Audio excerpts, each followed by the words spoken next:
மத்தேயு 18:18. பூலோகத்திலே நீங்கள் எவைகளை கட்டுகிறீர்களோ அவைகள் பரலோகத்திலே கட்டப்பட்டிருக்கும்.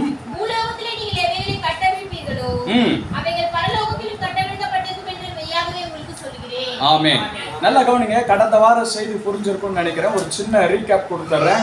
முதல் வாரத்துல நாம பார்த்தோம், தேவன் வானாதி வானங்களையும் பூமியையும் உண்டாக்கி வானத்தை தம்முடைய ஆளுகைக்குள் வைத்திருக்கிறார். பூமியையோ மனிதனுடைய கரத்திலேயோ ஒப்பு கொடுத்திருக்கிறார். ஆனா அப்ப பூமிக்கு அதிகாரம் மனிதன் கையில தான் இருக்கு. ஆனா இந்த மனுஷன் பிசாசுனுடைய வார்த்தைக்கு கீழ்ப்படிந்து அந்த அதிகாரத்தை யார் கையில கொடுத்துட்டான்? சாத்தான் கையில கொடுத்துட்டான்.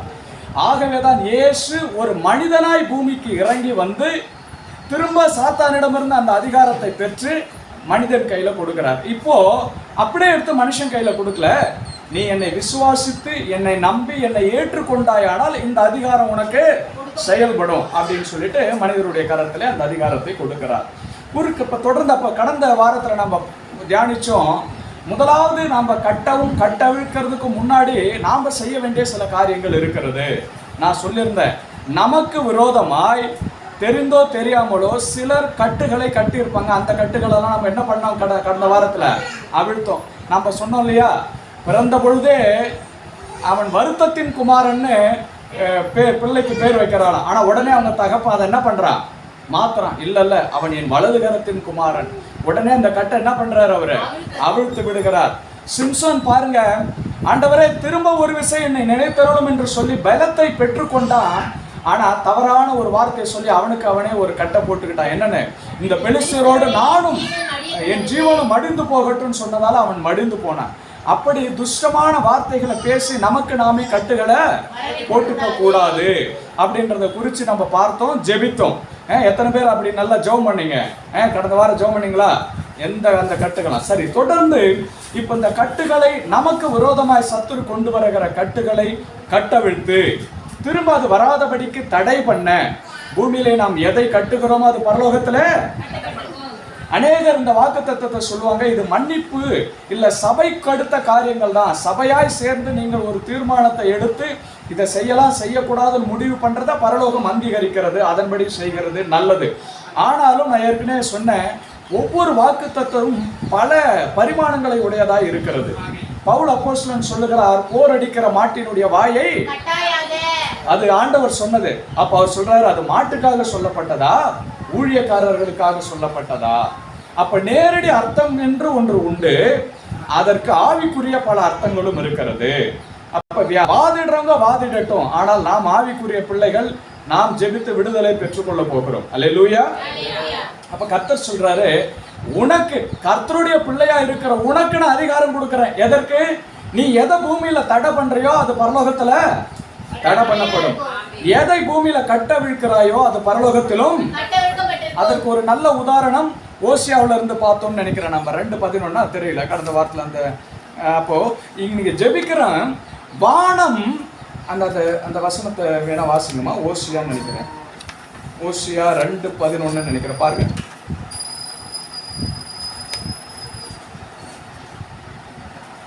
ஓசியா 2:11 இல்லையா? ஓசியா 2:11 இல்லையா? சரி, ஓகே, பரவாயில்ல. அதுல அந்த வசனம் டக்குன்னு ஞாபகம் இல்லை. ஓகே, அதுல என்ன சொல்லப்படுகிறது? வானம் பூமிக்கு கட்டளை எடுக்கிறதா, பூமி விளையிற பயிருக்கு கட்டளை எடுக்கிறதா. அப்போ பூமியில ஒரு கர்த்தருடைய பிள்ளை ஜெபிக்கிற பொழுது தேவன் வானங்களுக்கு கட்டளை எடுக்கிறார், அது பூமிக்கு கட்டளை எடுக்கிறது. அது எந்த நோக்கத்திற்காக நீங்க ஜெபிக்கிறீங்களோ அந்த காரியத்துல என்ன பண்ணுது? அதனுடைய வெளிப்பாடுகள் வருகிறது. அப்போ நம்ம பூமியில இயேசுவின் நாமத்தினாலே ஒரு காரியத்தை நிர்ணயிக்கிற பொழுது பரலோகம் அதை அங்கீகரிக்கிறது. அதை அங்கீகரித்து திரும்ப அது எங்க வருது? அந்த பதில் பூமிக்கு வருகிறது. அப்போ பூமியில நம்ம எதை கட்டுறோமோ பரலோகத்துல கட்டப்படும், எதை கட்டவிழ்க்கிறோமோ பரலோகத்துல அது என்ன பண்ணப்படும்? கட்டவிழ்க்கப்படும். அல்லேலூயா. அப்ப தொடர்ந்து நாம் இந்த நாளிலும் இந்த காரியத்தை இன்னும் கொஞ்சம் ஆழமா தியானிக்கலாம். நல்லா கவனிங்க. எல்லாம் ஒரு அல்லேலூயா சொல்லுங்க, சத்தமா சொல்லுங்க. சரி, பாருங்க, பிசாசை குறித்து நீங்க தெரிந்து கொள்ள வேண்டிய ஒரு காரியம் என்னன்னா, நான் நேற்று கூட சொன்னேன், யாராவது போயிட்டு, யார் ஷால்மியா சிஸ்டர் இருக்காங்களா? ஓகே, ஷால்மியா சிஸ்டர் நல்லா இருக்கணும், ஆசீர்வாதமா இருக்கணும், நல்லா சம்பாதிக்கணும் அப்படின்னு சூன்யம் பண்ணுவாங்களா யாராவது? அப்படி யாராவது கேள்விப்பட்டிருக்கீங்களா? இல்லை இன்னொரு சிஸ்டர் இருக்காங்க, இந்த சிஸ்டர் நல்லா இருக்கணும், வாழ்ந்து இருக்கணும் அப்படின்னு போய் யாராவது சூன்யம் பண்ணி கேள்விப்பட்டிருக்கீங்களா? அப்போ அதிலே தெரியுது பிசாசு எதற்கு வரான்? திருடவும் கொல்லவும் அழிக்கவுமே என்று வேறொன்றுக்கும் வரான். ஆனால் சூன்யம் வைக்கிறவனும் பாருங்க, சூன்யத்தை ஒருத்தன் எடுக்கிறான்னா அவனுக்கு சூன்யம் வைக்க தெரிஞ்சாதான் எடுக்க முடியும். புரியுதுங்களா? இப்போ எங்க அப்பா அப்போ ஒரு மந்திரம் சொல்லி கொடுத்தாரு சின்ன வயசுல, எனக்கு மறந்து போச்சு. நாய்க்கு வாயை கட்டு போடுற ஒரு மந்திரம், அதே போல பாம்புக்கு கட்டு கட்டுற மந்திரம். இது என்னப்பா பண்ணும் அப்படின்னு சொன்னா, இதை கட்டிட்டா அந்த பாம்பு அப்படியே சாப்பிடாது, ஒன்றும் பண்ணாது, அப்படியே இருந்து செத்து போயிடுமா. நாயும் வாய்க்கு கட்டு கட்டிட்டா என்ன பண்ணாதான்? குலைக்காது, சாப்பாடு சாப்பிடாது, அப்படியே கடந்து செத்து போயிடுவோம். சரி, இதை எப்படி கட்ட அவிழ்க்கிறது?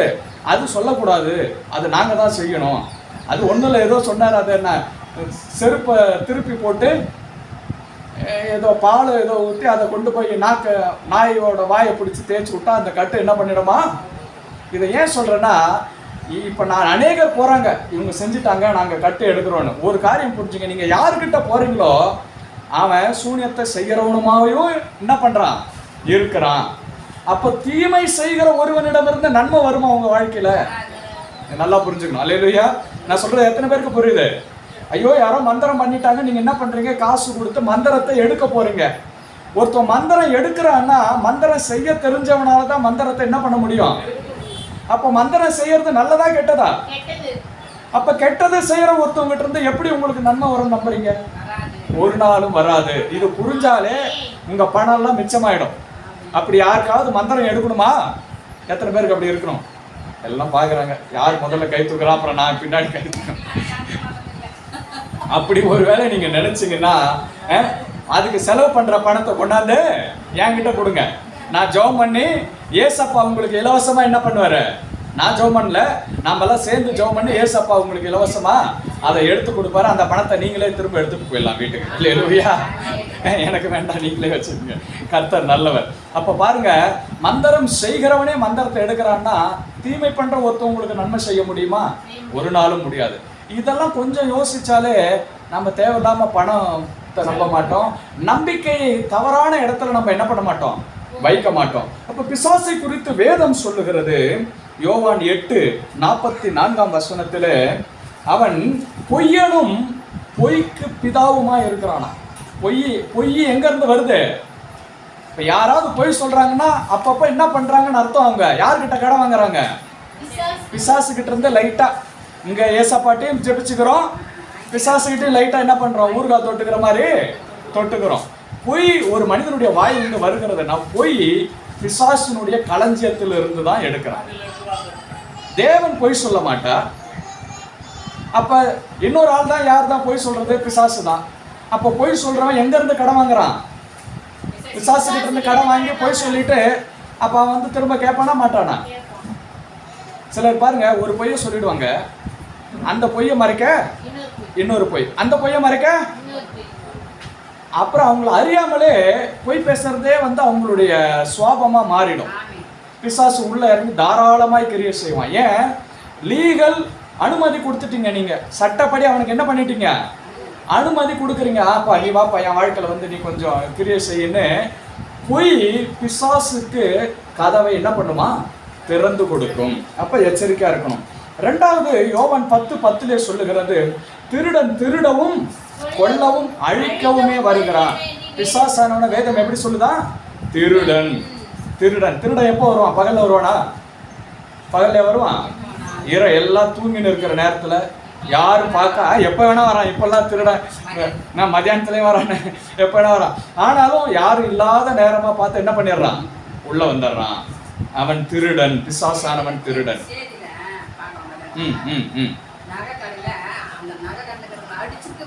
ஆமா ஆமா பாருங்க, இப்பெல்லாம் நவீன முறையில திருட ஆரம்பிச்சிட்டாங்க.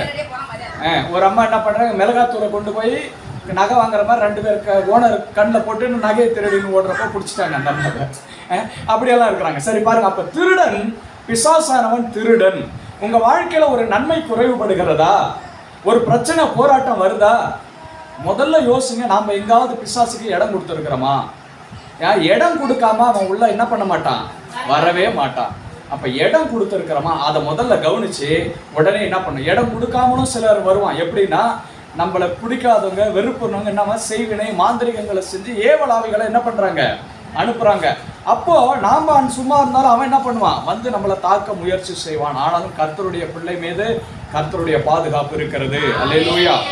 ஆனால் இயேசு கிறிஸ்துவை குறித்து வேதம் சொல்லுகிறது, அவர் எதுக்கு வந்தாராம், பிசாசின் கிரியைகளை அழிப்பதற்கே இயேசு கிறிஸ்து வந்தார். அல்லேலூயா. இயேசு எதற்கு வந்தாருங்க, பிசாசின் கிரியைகளை அழிப்பதற்காகவே தேவகுமாரன் பூமியிலே வெளிப்பட்டார்.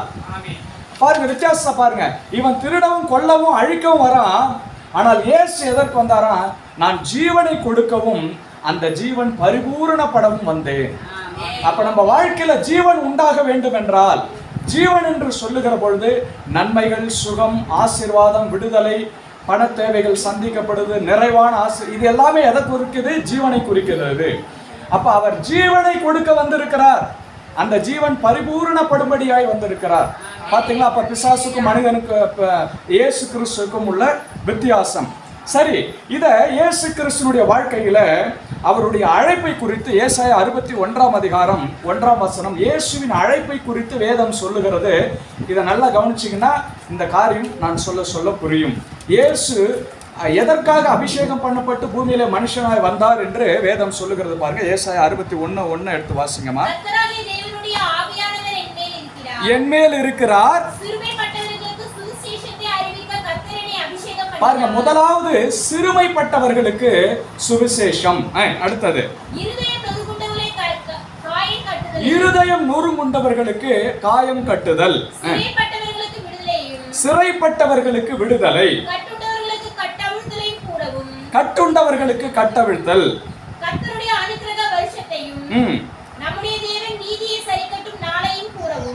துயரப்பட்ட அனைவருக்கும் ஆறுதல் செய்யும். அப்ப நல்லா கவனிங்க, ஒரு 4 முக்கியமான காரியங்கள், 5 காரியங்களை இங்க சொல்லப்படுகிறது. முதலாவது சிறுமைப்பட்டவர்களுக்கு சுவிசேஷம். இப்போ பிசாசு மனிதர்களுடைய வாழ்க்கையில என்ன, இந்த வாரம் ஃபுல்லா இந்த மாசம் ஃபுல்லா பிசாசை பத்தே பேசுறாருன்னு நினைக்காதீங்க. இந்த மாதத்தினுடைய வாக்கு தத்தம், நீங்கள் எதை கட்டுவீர்களோ அது பரலோகத்திலே கட்டப்படும், எதை கட்டவிழ்ப்பீர்களோ அது பரலோகத்திலே அதனால இந்த டாபிக் எடுத்து நம்ம பேசுறோம். சரி, ஓகே. அப்போ இந்த 4 முக்கியமான காரியங்கள்ல கொண்டுதான் பிசாசானவன் கிரியை செய்யறான் மனிதனுடைய வாழ்க்கையில. முதலாவது சிறுமைப்பட்டவர்கள், சிறுமைப்படுத்துறான் ஜனங்களை. என்ன பண்றான், யார் சிறுமைப்பட்டவர்கள்? சிறுமைப்பட்டவர்களை குறித்து நீங்க பார்த்தீங்கன்னா, புறக்கணிக்கப்பட்டவர்கள் அல்லது வெறுத்து ஒதுக்கப்பட்டவர்கள் வந்து சிறுமைப்பட்டவர்கள். ஒரு குடும்பம் இருக்கு, 4-5 மருமக இருக்கிறாங்க. ஆனா அதுல 3 பேர் நல்ல வசதியா இருக்கிறாங்க. ஒரு மருமக கொஞ்சம் வசதி குறைவான இடத்துல இருந்து வந்திருந்தா அந்த முழு குடும்பமும் சில நேரங்கள்ல அந்த மருமகளை மாத்திரம் ஒதுக்கி வைக்கும். எல்லா வேலையும் அந்த ஒரு மருமக தான் செய்யும். ஏன், என்னத்தை நீ எடுத்துட்டு வந்துட்ட உன் வீட்டுல இருந்து செய்யி.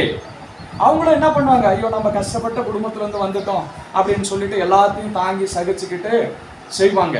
அப்ப பாருங்க, இது சிறுமைப்பட்டவர்கள். இப்படிப்பட்டவர்கள் யாரு, சிறுமைப்பட்டவர்கள். யார் சிறுமைப்படுத்துறா, பிசாசு தான் சிறுமைப்படுத்துறான். நேரடியா இல்ல, மனிதர்களை கொண்டு என்ன பண்றான், ஆனா நம்ம கர்த்தருடைய பிள்ளைகளுடைய வாழ்க்கையில் அப்படி இருக்கவே கூடாது. அல்லேலூயா. நம்ம குடும்பத்திற்கு வர மருமகளோ யாரா இருந்தாலும் அவர்களுக்குரிய கனத்தோடு மரியாதையோடு நம்ம என்ன பண்ணணும், அவங்கள நடத்தணும். என் பொண்ணு இருந்தா ஒரு 10 காலையிலிருந்து ஒரு பிள்ளை வேலை செஞ்சுட்டே இருக்கு, மருமகன் வச்சுங்க, டீ போட்டு காலையில எழுந்து, இப்பெல்லாம் யார் வாசல் பெருக்கிறாங்களான்னு தெரியல, சாணியெல்லாம் கிடையாது. கூடிய சீக்கிரம் சாணி போடுறதுக்கே மெஷின் வரப்போதாமா, ஸ்ப்ரே மெஷின் வரப்போதா. சாணியை கரைச்சி ஃபில்டர் பண்ணி அதில் ஊற்றிட்டு மருந்து அடிக்கிற மிஷின் இருக்கு இல்லையா, அப்படியே வாசல்ல என்ன பண்றாங்க, சாணியை போடுறதுல எல்லாம் சிமெண்ட் தரையாயிடுச்சு, தண்ணி தெளிக்கிறாங்க. இப்போ அதுக்குமே என்ன ஆயிடுச்சா, மெஷின் வந்துடுச்சு, அப்படியே ஸ்ப்ரே பண்ணிட வேண்டியதுதான். யாருக்கும் எந்த கஷ்டமும் தேவையில்லை. ஒரு 5 கிலோ 5 லிட்டர் தண்ணி கையில் அவங்க தான் செய்யறாங்க இப்ப. ஓகே, ஆமா, இன்னும் டீப்பா பண்ண எல்லாம் இதுதான். அப்ப என்ன பண்றாங்க, இப்ப ஸ்ப்ரே பண்ற லெவலுக்கு வந்துடுச்சா, இப்ப சாணி போறது எல்லாம் சிமெண்ட் தரையாயிடுச்சு. நல்லது, கர்த்தருக்கு ஸ்தோத்திரம். அப்ப பாருங்க, இவர்கள் சிறுமைப்பட்டவர்கள். அதே போல சிறுமைப்பட்டவர்கள் யாருன்னு பாத்தீங்கன்னா, இப்போ ஒரு கிராமம் இருக்குது, பல கூட்டத்தா இருக்காங்கன்னா, எங்கேயாவது வெளியில இருந்து வர்றாங்க பாத்தீங்கன்னா, அந்நியர்கள் பஞ்சம் பிழைக்க இல்ல வேற ஒரு கிராமத்துல வந்து குடியேறி இருக்கிறாங்கன்னா, மற்ற பாரம்பரியமா இருக்கிறவங்களை காட்டிலும் இவங்க கொஞ்சம் ஜனமுடையவர்களாக இருப்பார்கள். இவர்கள் சிறுமைப்பட்டவர்கள். அவங்கள பார்த்தாலே என்ன பண்றாங்க. இப்போ அந்த காலத்தில் இப்போ யாரும் கிடையாது. அப்போ நான் சிறு பிள்ளையா இருக்கிறப்ப டோபி இருந்தாங்க. டோபி தானே சொல்லுவாங்க. வண்ணாங்க இருந்தாங்க. ஒரு குடும்பம் மாத்திரம் இருக்கும். கணவன் மனைவி. அந்த அக்கா பேர் என்னன்னு தெரியல. வாசுகி அக்கா பேர்ல தான் ஒரு 4-5 பேர் இருப்பாங்க. அவங்க என்ன பண்ணுவாங்க, தினந்தோறும் வீடுகளுக்கு தான் வந்து என்ன பண்ணுவாங்க, சாப்பாடு வாங்கிட்டு போவாங்க. அது மாத்திரமல்ல, அவங்க வந்து ஒவ்வொரு வீட்டிலேருந்து துணியை கட்டி என்ன பண்ணுவாங்க, எடுத்துகிட்டு போயிட்டு அந்த வண்ணாங்குட்டை இருக்கும், அங்கே தான் அந்த அது என்ன வெள்ளாம அந்த இதெல்லாம் வைப்பாங்க. என்னது வெள்ளம் சூளை வச்சு துணியை வச்சு அதில் ஒரு எந்த குடும்பத்தில் துணின்னு கரெக்டாக அடையாளம் போட்டுருவாங்க. அது எவ்வளோ பெரிய விஷயம் தெரியுங்களா? ஊர் ஃபுல்லாக துணி எடுத்தாலும் அவங்கவுங்க துணி அவங்கவுங்ககிட்ட கரெக்டாக கொடுத்துருவாங்க. அது பெரிய ஆச்சரியம் தான் பாருங்க. அது அப்படி அவங்க பாருங்க, அவர்கள் சிறுமைப்பட்டவர்கள். அவங்கள சின்ன பசங்க கூட பெயர் விட்டு தான் கூடுவான். வா துணி எடுத்துன்னு போடா, போடா அப்படிதான் சொல்லுவாங்க. ஏன்? அவர்கள் சிறுமைப்பட்டவர்கள். அப்போ அநேக நேரத்தில் பிசாசு இல்லை, ஒரு குடும்பம் இருக்குது, ஒரு குடும்பத்தில் அண்ணன் தம்பி வசதியாக இருப்பாங்க, ஒரு நபர் மாத்திரம் எப்படி இருப்பாங்க, வசதி குறைவாக இருப்பாங்க. அவங்கள எப்படி சிறுமப்படுத்துவாங்கன்னா, விருந்தாடி வந்தால் கூட வேலை செய்யறதுக்கெல்லாம் இவங்கள பயன்படுத்திப்பாங்க இல்லையா? ஆனால் மற்றவங்க வசதியாக இருக்கிறவங்க வீட்டில் போயிட்டு இவங்க அப்படியே மெயின்டைன் பண்ணிப்பாங்க நல்லா. அவங்களுக்கு ஒன்றுன்னா முதல்ல இறங்குவாங்க, முதல்ல போய் எல்லா காரியத்தையும் செய்வாங்க. சிறுமப்பட்டவங்களுக்கு ஃபோன் பண்ணி கூட விசாரிக்க மாட்டாங்க.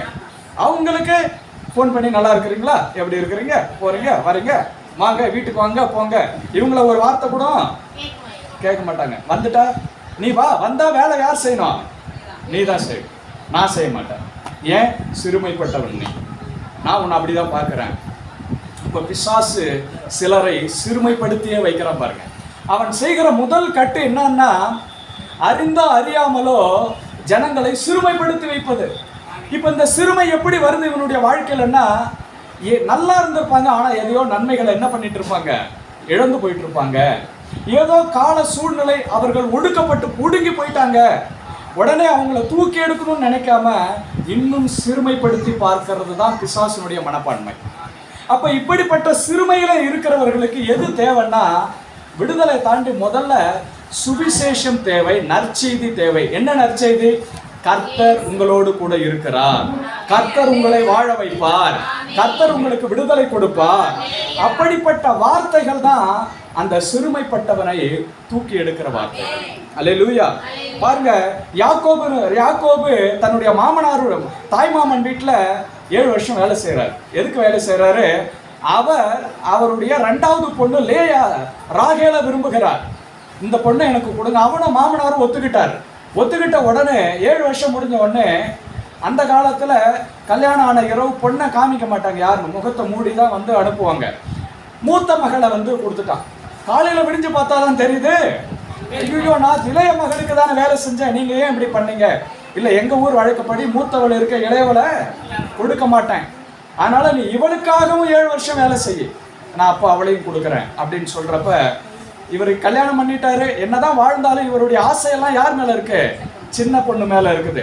ஆனால் கர்த்தர், ஏன்னா இந்த மூத்த மகள் லேயாளுக்கு கூச்ச பார்வை இருக்குமா, மாலை கண் மாதிரி சொல்றேன்னா கூச்ச பார்வை இருக்குமா, அதனால இவர் அவளை அதிகமாக விரும்பலை. ஆனால் கர்த்தர் பார்த்தார், இவள் தன்னுடைய கணவனால் புறக்கணிக்கப்பட்டவளாக இருக்கிறாள், சிறுமைப்பட்டவளாக இருக்கிறாள்னு கொஞ்ச நாள்லேயே அவளுக்கு ஒரு நல்ல ஆண் பிள்ளையை கொடுத்தார். உடனே அவள் சொல்லுகிறார், தேவன் என் சிறுமையை கண்ணோக்கி பார்த்து எனக்கு ஒரு ஆண் மகனை கொடுத்தார், இனி என் கணவன் என்னோடு சந்தோஷமாய் இருப்பார் என்று சொல்லி அவனுக்கு ரூபன் என்று பெயரிட்டான். என்ன பெயரிட்டா? ஏன்? நான் சிறுமைப்பட்டவளா இருந்தேன், என் கணவருடைய அன்பை நான் முழுமையாய் பெற முடியாதவளா இருந்தேன், ஆனா இப்போ கர்த்தர் என் சிறுமையை கண்ணோக்கி பார்த்தார். அதனால ஒரு பாட்டு எழுதினாங்க, என் சிறுமையை கண்ணோக்கி பார்த்தவர் நீர், என் எளிமையில் கை தூக்கி விட்டவர் நீர். அந்த பாட்டு என்ன தெரியுங்களா? தெரியல, எனக்கு லிரிக்ஸ் தெரியல. ஓகே, அது நீங்க வீட்டில் போயிட்டு கேட்டு பாருங்க. அதே போல ஆகாருடைய கண்ணீரை வனாந்தரத்திலே, அம்மாவுக்கு இருக்குது மொபைல்ல என்ன பாட்டு, ஆகாருடைய கண்ணீரை வனாந்தரத்திலே கண்டார். யார் இந்த ஆகார்? அடிமை பெண்ணாக கொண்டு வரப்பட்டவள். ஆபிரகாமுக்கும் சாராளுக்கும் பிள்ளை இல்லாதனால சாராலே எடுத்து ஆகாரம் கொடுக்குறா, நீ இவளோடு இணைந்து எனக்கு ஒரு பிள்ளை பெற்றுக் கொடுன்னு. இந்த அம்மா கேட்கல, பிள்ளையும் பிறக்கிறது.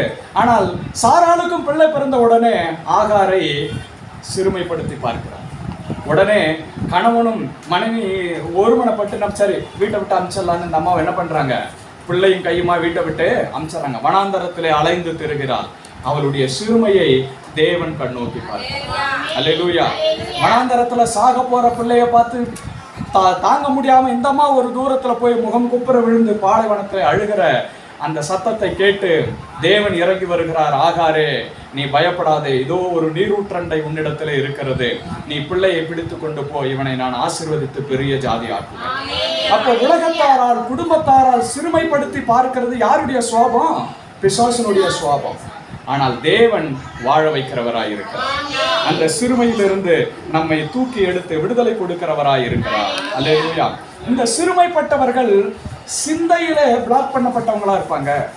பாருங்க, ஊதாரி மகனுடைய ஓமை உங்க எல்லாருக்கும் தெரியும். அப்பாட்ட போய் கேட்கிறான், அப்பா எனக்குரிய சொத்தை பிரிச்சு கொடு. அவரும் பிரிச்சு கொடுத்தாரு. இளைய மகன், மூத்த மகன் அப்பா கூடவே இருக்கிறான், வயல்வெளி எல்லாத்தையும் பார்த்துக்கிறான். இவன் நல்லா வாழ்ந்தவன். இவன் தகப்பனுடைய வீட்டில் அநேக வேலைக்காரர்கள் இருக்கிறார்கள்.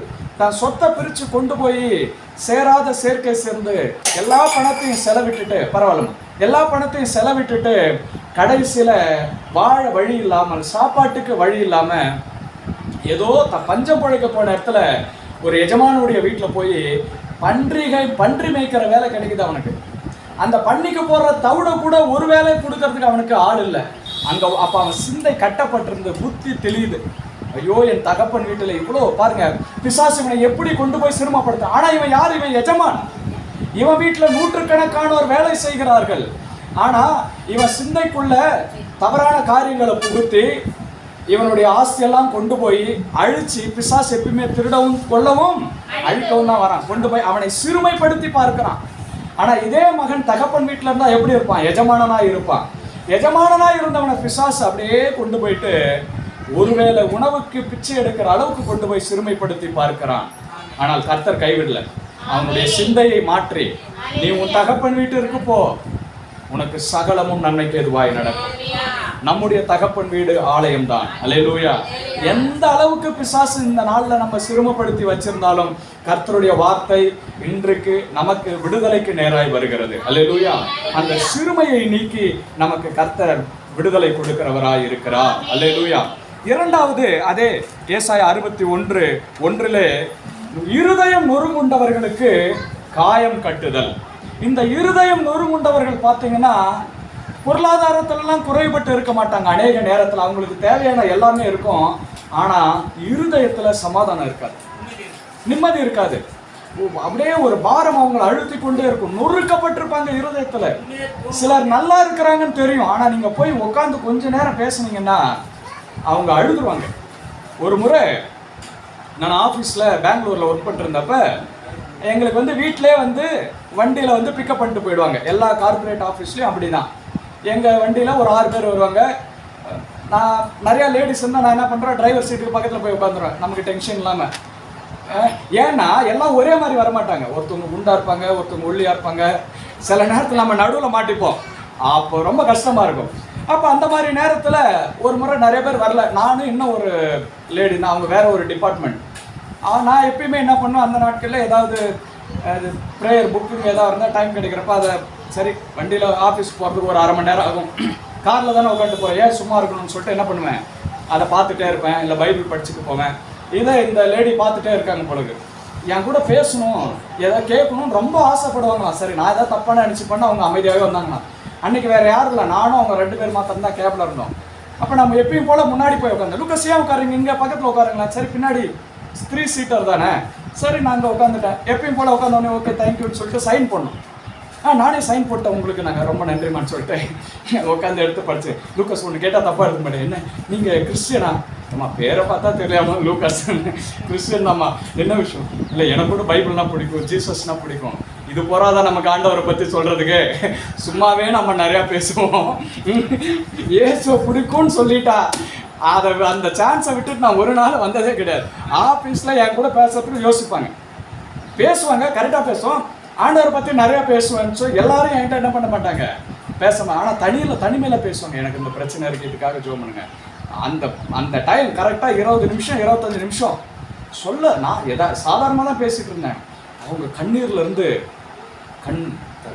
கண்ணில் இருந்து கண்ணீர் என்ன பண்ணுது, ஓடு அழ ஆரம்பிச்சிட்டாங்க. அவங்க எனக்கு ஆக்சுவலாக அவங்கள பார்த்தா ஒரு பயம். ஏன்னா அவங்க எப்படி இருப்பாங்கன்னா சொல்கிறதுக்கு இங்கே ஆளே கிடையாது. கிட்டத்தட்ட ஒரு 7 feet இருப்பாங்க, ஒரு 95 to 100 kg இருப்பாங்க. கொஞ்சம் என்னை விட டார்க்காக இருப்பாங்க. எப்படி அந்த இமேஜின் பண்ணிங்க அந்த ஃபிகர் எப்படி இருப்பாங்கன்னு சொல்லிட்டு, அந்த உருவம் எப்படி இருப்பாங்கன்னு சொல்லிட்டு. நல்ல மனசு. ஆனால் அவங்கள பார்த்தா நீங்கள் ஹாய் சொல்கிறதுக்கே ஒரு பயம் வரும். இல்லைடா இப்படி அவங்க என் பக்கத்தில் நின்னாங்கன்னா மலைக்கும் மடுவுக்கும் இருக்கிற வித்தியாசம் மாதிரி இருக்கும். அப்படி ஜெய்ஜாண்டிக்காக இருப்பாங்க. அன்னைக்கு பார்த்து ஆஃப் ஸ்லீவ் போட்டு வந்திருக்காங்க அவங்க.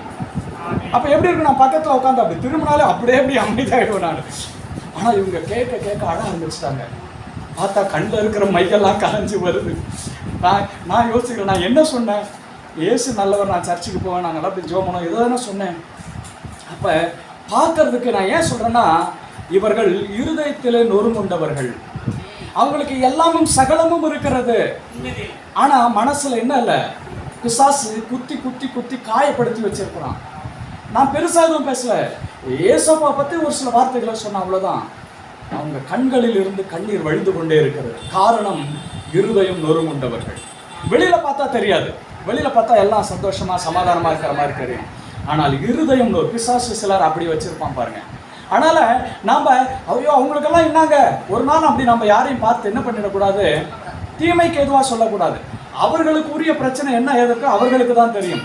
அன்றன்றைக்கு உரிய பாடுகள் போதும்னு கர்த்தர் சொல்றாரு. நம்ம அதனால தான் கர்த்தர் சொல்றாரு, மனிதன் வெளித்தோற்றத்தை பார்க்கிறான், கர்த்தரோ எதை பார்க்கிறாராம், இருதயத்தை பார்க்கிறார்.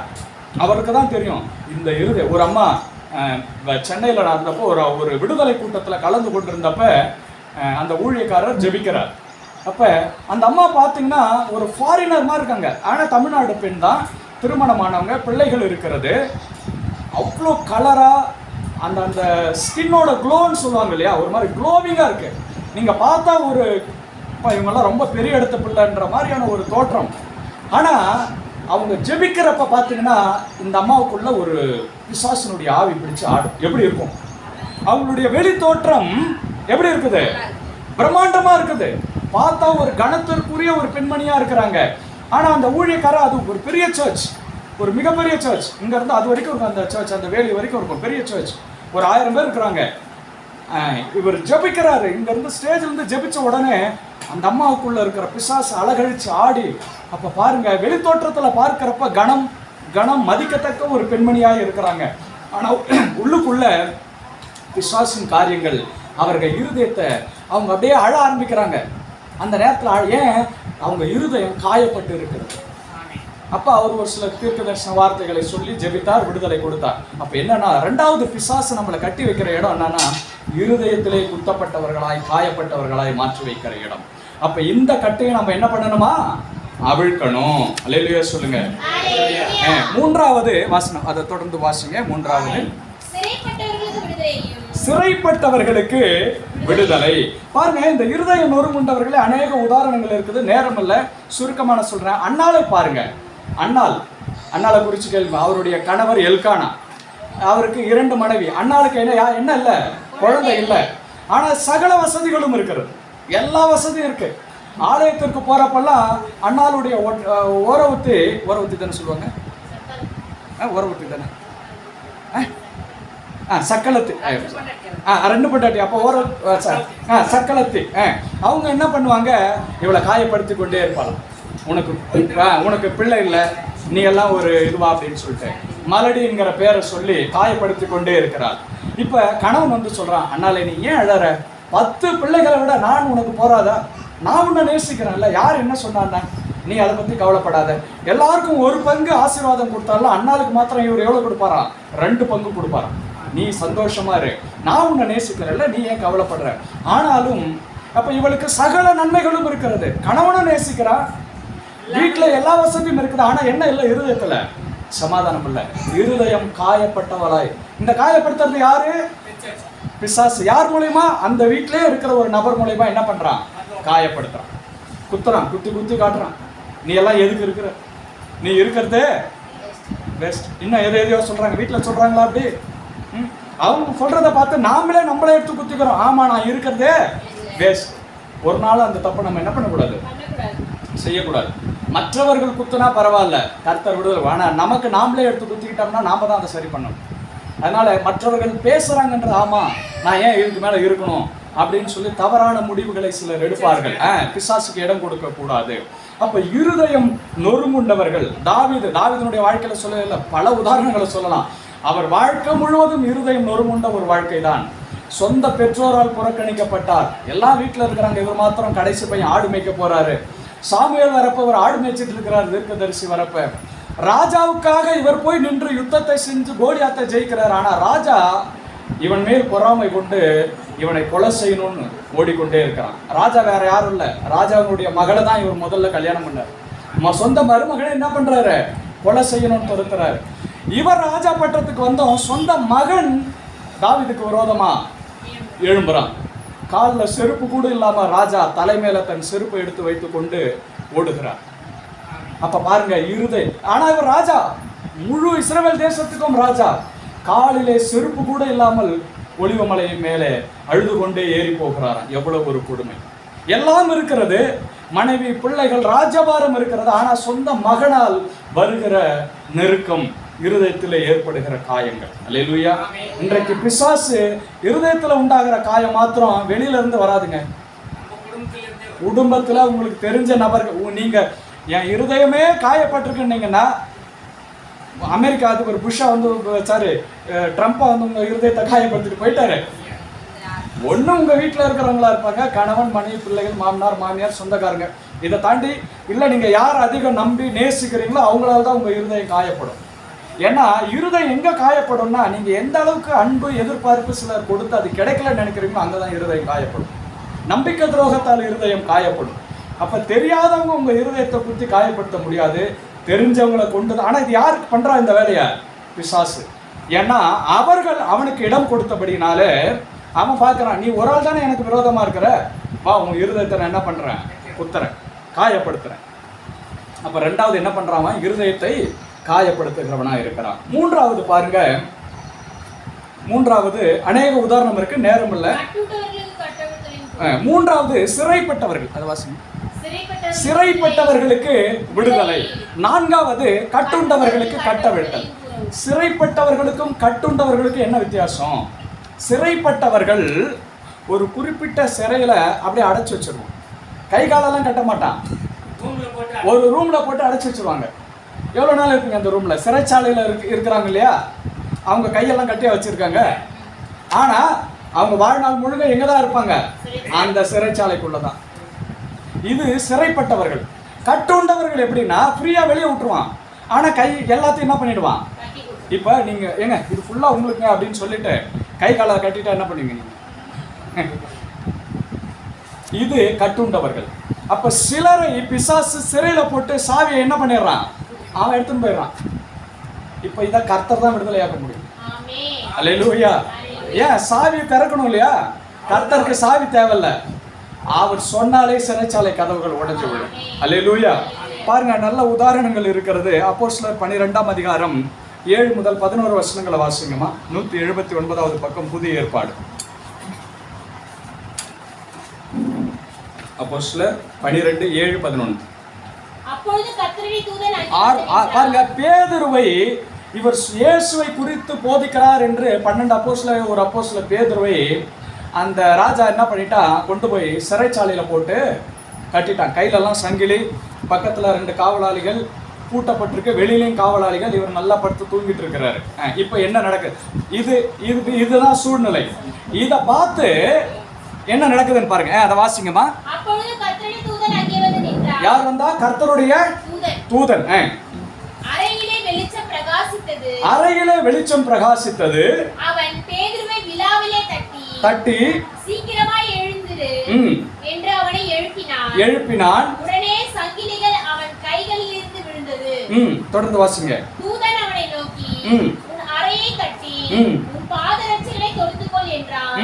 அவன் அந்தபடியே செய்தான். தூதன் பின்னும் அவனை நோக்கி, உன் வஸ்திரத்தை போர்த்துக்கொண்டு என் பின்னே வா என்றான். அந்தபடியே அவன் புறப்பட்டு அவனுக்கு பின் சென்று தூதனால் செய்யப்பட்டது மெய் என்று அறியாமல் தான் ஒரு தரிசனம் காண்கிறதாக நினைத்தான்.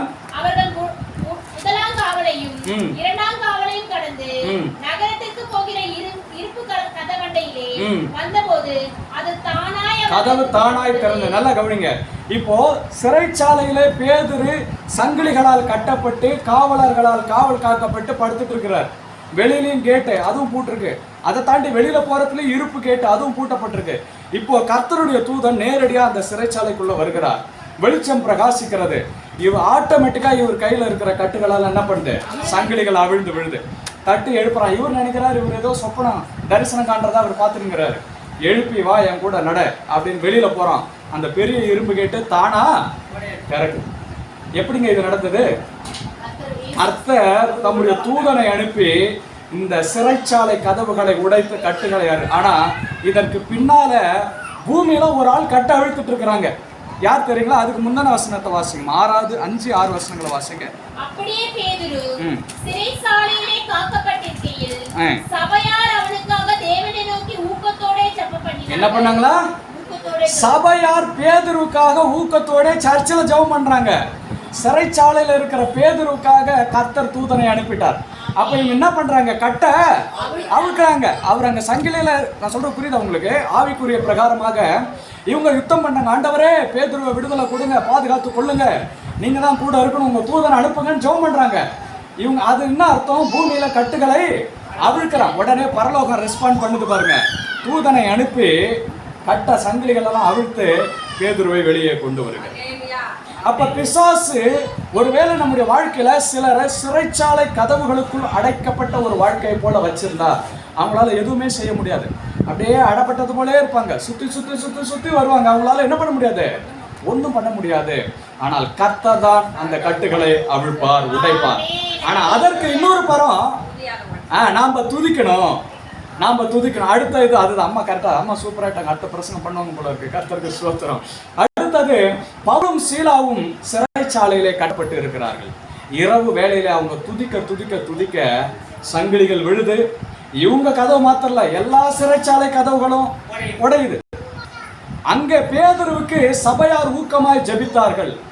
பவுலும் சீலாவும் சிறைப்பட்டு இருக்கிற பொழுது இவர்கள் துதிக்கிற துதியாலே அது என்ன பண்ணுதா? உடைக்கப்படுகிறது. அப்போ பிசாசு சிலரை சிறையிலே வைத்து அடைக்கப்பட்டதை போல் அடைத்து வைத்திருக்கிறான். அப்ப நாம ஜெபிக்கணும், துதிக்கணும். அதனால்தான் மாதத்தின் முதல் சனிக்கிழமை துதி ஆராதனை நம்ம வச்சிருக்கிறோம். அதுல கூடுமான வரைக்கும் என்ன பண்ணுங்க, என்னங்க சோத்திரம் 1000 முறை சொல்றது ஒரு இதுவாங்க. நீங்க சோத்திரம் சொல்ல நமக்கே தெரியாம இருக்கிற கட்டுகள் எல்லாம் என்ன ஆகும்? உடைக்கப்பட்டு போகும். கர்த்தர் இவங்க ஜெபிக்கிறவங்களுக்கு தெரியுமா தூதர் அங்க போனாருன்னு? பேதுரு சொன்ன பிறகுதான் தெரியும். ஆனா இவங்க என்ன பண்றாங்க? ஆண்டவரே நீங்க உங்களுடைய தூதர் அனுப்புங்க, விடுதலை கொடுங்க பேதுருக்குன்னு ஜெபிக்கிறாங்க. காரியம் அங்கே நடைபெறுகிறது. இவங்களுக்கு தெரியல, ஆனா கர்த்தர் அங்க கிரியை செய்ய ஆரம்பிக்கிறார். அல்லேலூயா. இது சிறைப்பட்டவர்களை விடுதலை ஆக்குவது. அடுத்தது கட்டப்பட்டவர்களுக்கு கட்டவிழ்த்தலை கூறணும். கட்டப்பட்டவருடைய நிலைமை என்ன? வெளியில தான் இருப்பாங்க, ஆனா அவர்கள் கை கால்கள் கட்டப்பட்டிருக்கும். அவங்க சிந்தைய பிசாசு கட்டிடுவான். சில பாருங்க, வேலைக்கு போகணும்னு நினைப்பான், ஆனா வீட்டுல தான் சுத்தி வந்துருப்பான். வேலைக்கு போகணும்னு நினைப்பான், ஆனா எங்கேயுமே என்ன பண்ண மாட்டாங்க, ஒரு வேலையும் செய்ய மாட்டான். போகணும் தான் நினைக்கிறேன், செய்யணும் தான் நினைக்கிறேன், ஆனா ஒன்றும் சரியா இதுவாக மாட்டேங்குது. ஏன்? கட்டு. பிசாசு என்ன பண்ணியிருக்கான்? கட்டி வச்சிருக்கான் இறுக்கமா. சிலரை கடன் என்கிற பிரச்சனைல என்ன பண்ணியிருக்கான்? எவ்வளோ பண்ணாலும் கடன் அடையல. சிலரை வியாதி என்கிற கட்டு. ஒரு வியாதி போனா இன்னொரு வியாதி, ஒரு வியாதி போனா குட்டி மெடிக்கல் ஷாப்பே என்ன பண்ணியிருப்பாங்க, வீட்டில் வச்சிருப்பாங்க. அவங்க சொல்றதுக்கு முன்னாடி இவங்கள சொல்லுங்க, தலைவலிக்கு தான் அந்த மாத்திரை கொடுங்க, இதுக்கு இந்த மாத்திரை கொடுங்க மெடிக்கல் ஷாப்ல போயிட்டு. ஏன்னா அந்த அளவுக்கு மருந்துக்கும் மாத்திரைகளுக்கும் பழக்கப்பட்ட ஒரு அனுபவத்துக்குள்ள கட்டி வச்சிருக்கான் பிசாசு. அப்ப பாருங்க, 4 வகையில பிரதானமா சத்துரு கட்டுறான். ஒன்று, முதலாவது நான் என்ன சொன்னேன், அந்த சிறுமைப்படுத்தி. இரண்டாவது, இருதயம் நொறுங்குண்டவர்களாய் நம்மை கட்டி வைக்கிறான். மூன்றாவது, சிறைப்படுத்தி வைக்கிறான். நான்காவது, கட்டி வச்சிடறான். அப்போ இது எல்லாத்திலிருந்து நமக்கு விடுதலை வேணும். அல்லேலூயா. எப்படி விடுதலை கொடுக்கறது? எப்படி கர்த்தருடைய வார்த்தை சொல்லுகிறது, வெளிப்படுத்தின விசேஷம். இதை எப்படி ஜெயிச்சு மேற்கொள்றதுன்னா ஒரே காரியம்தான். வெளிப்படுத்தின விசேஷம் 12ஆம் அதிகாரம் 11ஆம் வசனம். அவர்கள் ஆட்டுக்குட்டியின் இரத்தத்தினாலும் சாட்சியின் வசனத்தினாலும் அவனை ஜெயித்தார்கள். அல்லேலூயா. ஆட்டுக்குட்டியின் ரத்தம்னா இயேசுதான் தேவ ஆட்டுக்குட்டி. அப்ப இயேசுவின் நாமம், அவருடைய சாட்சியின் வசனம், அவருடைய ரத்தம். இதை அதனால்தான் இயேசுவின் ரத்தத்தை நீங்க சொல்றப்ப ஒரு மிகப்பெரிய ஒரு விடுதலை இருக்கும். நீங்க அதை வெரி குட். அதனால அதை நீங்க என்ன பண்ணுங்க, சாதாரணமா நினைச்சிடாதீங்க. உங்களால முடிஞ்ச வரைக்கும் ஒரு 10, 20, 100 எவ்வளவு முடியுமோ அவ்வளவு என்ன பண்ணுங்க, சொல்லுங்க. இயேசுவின் ரத்தம் ஜெயம் சொல்லுங்க. அவங்க சிஸ்டர்கிட்ட சொன்னீங்களா பாட்டெல்லாம் கேட்க சொல்லி? சரி, பாட்டெல்லாம் நல்ல பாடல்கள். ஒரு காலையில ஒரு 10 நிமிஷம் 15 நிமிஷம், நைட்ல தூங்க போற நேரத்துல, ஏன்னா அது ரொம்ப நல்லது, பெரிய ஆசீர்வாதமா இருக்கும்.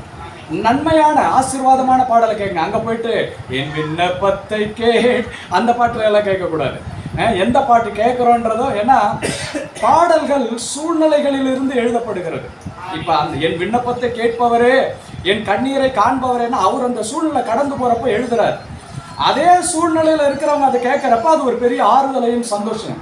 இப்ப நான் நல்லா இருக்கேன், சமாதானமா இருக்கேன், நான் ஆசீர்வாதத்தை எதிர்நோக்கி இருக்கிறப்ப எந்த தேவனா அந்த மாதிரி பாட்டை கேட்கணும். நான் ஆசீர்வதிக்கப்பட்டிருப்பேன், கர்த்தர் என் பலனா இருக்கிறார், கர்த்தர் எனக்கு ஜீவனை கொடுக்கிறார், கர்த்தர் என்னை வாழ வைக்கிறார். நல்ல விசுவாச அறிக்கைகள் நல்ல. அதனால சிலர் பாட்டு கேட்கணும்னு அப்படியே சோகத்திலே மூழ்கி நிற்பாங்க.